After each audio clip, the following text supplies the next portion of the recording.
Hi everybody, my name is Forés Rossell and I'm going to present my paper Hamlet as a Woman, Reshaping Shakespeare from a Gender Perspective for the Seminar on Gender Studies on the International Women's Day. We will deal with Shakespeare as a means of social change, Shakespeare's gender revision, historical perspective, a 21st century gender perspective, and finally a conclusion. The idea of culture as a political means of denounced and struggle, and the idea of Shakespeare as a political tool is not new. Theatre director Michael Bogdanov proclaimed that the real aim of theatre and the true essence of Shakespeare are both political. Thus, in his article The Place of Shakespeare in a Multicultural Society, Bogdanov believes firmly in Shakespeare's revolutionary potential, whose power to appeal to new audiences is still intact, and that can be performed as a contemporary voice used to articulate protest as an instrument of social change. For Jonathan Dollimore and Alan Sinfield, in their work Political Shakespeare, Essays in Cultural Materialism, culture is directly connected to the historical events, being a consequence of them as much as a cause of those facts. In this sense, Shakespeare has been reinterpreted and reappropriated by new perspectives as far apart from the classical tradition as post-colonial studies or queer theory.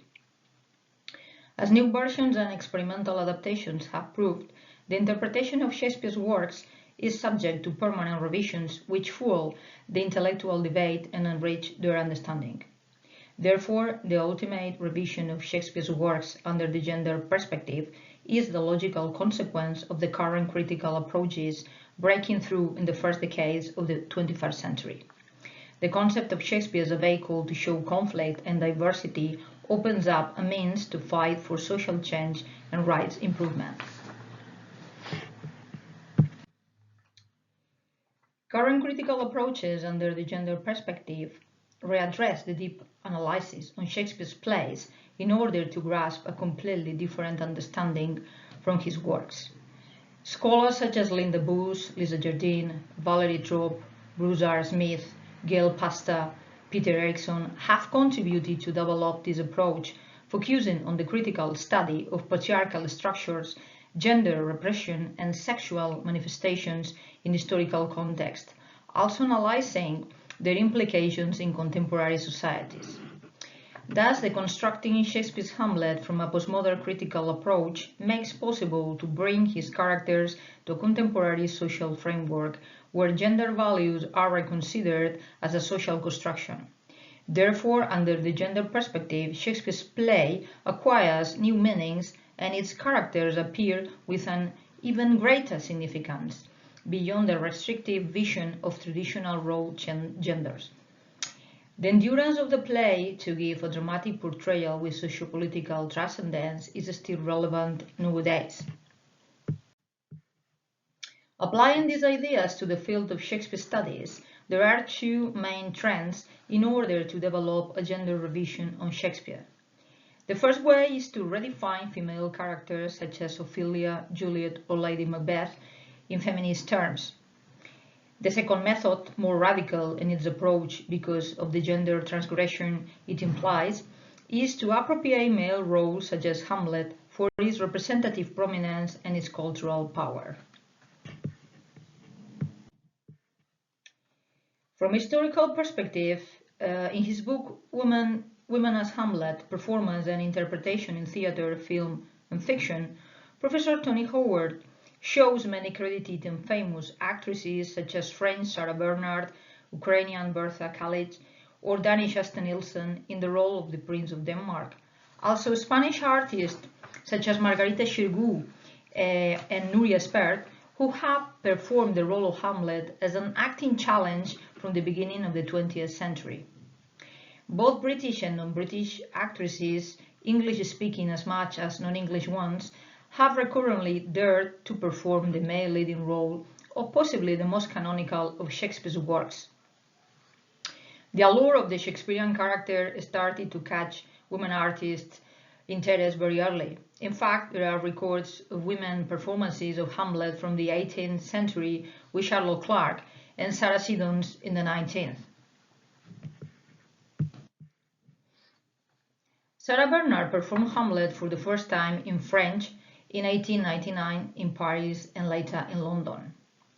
She is credited to be the first actress to play the prince in a 2-minute silent film titled A Duel d'Hamlet, directed by Clement Maurice in 1900. She developed her role in a classical way, which was a success, and she would be imitated by others such as Bertha College. Thus, Bernard became a new feminine canon for Shakespeare's Hamlet. Bertha College was the first woman to perform Hamlet in USA, when she acted the prince in Yiddish, the language spoken by German Jews, in Brooklyn, New York in 1900. College was often referred to as the Jewish Bernard. After her success in the role of Hamlet, she also performed in English in other parts of the US. College is credited as the first actress to make the transition from the Yiddish to the English stage in US. She performed in 7 languages, among them in Polish, German, Yiddish, and Romanian. Asta Nielsen was the first woman to act Hamlet in Danish, and later acted the role of the prince in a silent expressionist German film, Hamlet, a drama of vengeance, in 1920, directed by Sven Gade. The main idea of the film is based on the theories of the American scholar Edward Vining about the real feminine nature of the prince, explained in his book The Mystery of Hamlet, an attempt to solve an old problem, published in 1881.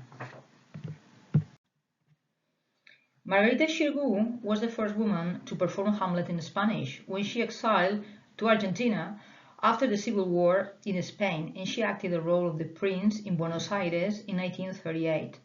She performed the prince in a classical version of the play, following Bernard's style. Xirgu was already a theater diva when she decided to act the role of Hamlet as a definitive performing challenge for an actress of her status.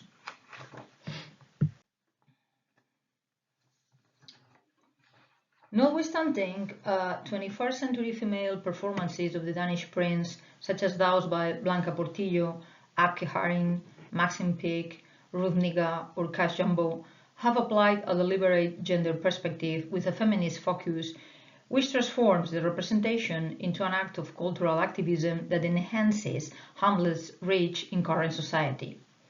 With this new paradigm in mind, nowadays we are witnessing an increasing number of European female appropriations of Shakespeare's Hamlet from both British and non-British productions, English-speaking as much as non-English ones, which deserve an analysis to study the qualitative transformation of the character of the Prince of Denmark and the rebuilding of the play as framework to voice vindications of gender equality and gender diversity.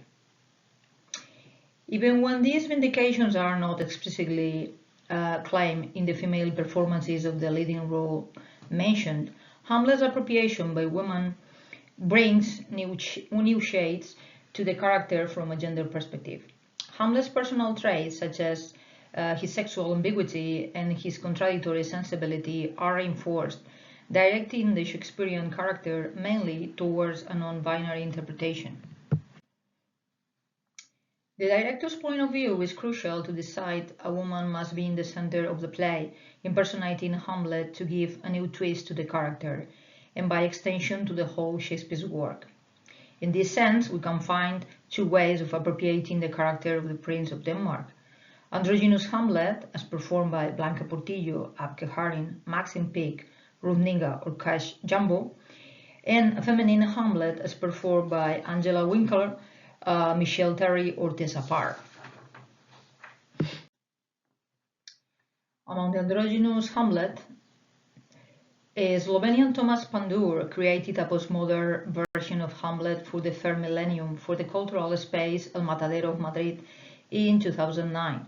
The play had an expressionist representation of characters, a scenography, and an aesthetic with echoes of the 1930s Berlin cabaret. He introduces natural elements such as water in the performance, representing a mirror between the world of dead and alive. Actress Blanca Portillo performed Hamlet as a woman who was raised as a man, in an androgynous representation of the Prince of Denmark, which retakes the theories of Edward Vining on the feminine nature of Hamlet. According to Vining, Hamlet is a woman, and this is proved by the feminine traits of the prince, his bodily features and his sensitiveness, besides his love to Horatio and his jealousy of Ophelia. Pandur's postmodern version and Portillo's androgynous performance both establish a new departure in Hamlet's gender appropriations, which has become a reference for later representations in the first decades of the 21st century. Abke Haring played the Prince of Denmark in Dutch. In the Netherlands production Hamlet vs. Hamlet, directed by Guy Cassiers and performed in Amsterdam in 2014. Haring played a delicate version of the prince in a scenography and costume aesthetic which are indebted with Pandur's Hamlet. Maxim Peake had a successful androgynous performance of Hamlet at the Royal Exchange Theatre in Manchester in 2014. This cross-gender production was directed by Sarah Francom and became a film version released in 2015. Maxim Peake played a smooth, sensitive Prince Hamlet in an attractive Bowie-like appearance. Rupniga played Hamlet in a minimalist postmodernist production directed by Yael Farber for the Dublin Theatre Festival in 2018. Charismatic Niga was credited to be the first black woman to act the Prince of Denmark. Her androgynous performance was acclaimed by the critic, and the play went on tour in the USA. Cass Jumbo played Hamlet at London's Young Vic in 2020, directed by Greg Hersov. Mediatic Jumbo was one of the star actors in the series The Good Wife and The Good Fight. Despite being addressed in masculine, she performed a powerful, non-binary version of the prince, full of personal magnetism which attracted good critics. Among the feminine Hamlet, Angela Winkler didn't adopt an appearance of maleness to impersonate Hamlet at the Edinburgh Festival in 2000. Instead, interestingly, she imbues her own personality with Hamlet's emotions and keeping on purpose her female appearance on stage. Michelle Terry played the Prince of Denmark with a female appearance in the Globe Theatre in 2018 in her first season as artistic director. Tessa Parr played Hamlet as a completely female character at Leeds Playhouse in 2019. Tessa Parr performed an appropriation of the prince without any male or androgynous traits, but performing Hamlet as a lesbian woman in love with Ophelia. And finally, the conclusion. Culture flows beyond frontiers, physical borders, and language barriers. Probably Shakespeare is the clearest example of cultural resilience and endurance. And Hamlet, as his most iconic character, embodies the communicative means to transgress national identities as much as gender identities. Through the act of appropriating the character of the Prince of Denmark, there is a conscious rebuilding of the whole play, redefining roles and changing the narrative perspective. A vital element is introduced in the act of Hamlet being represented by a woman. But what is especially new is the conscious activist appropriation of the Shakespearean character from a feminist ideological position, beyond the obvious performing challenge that it represents for an actress. So thanks very much for your attention.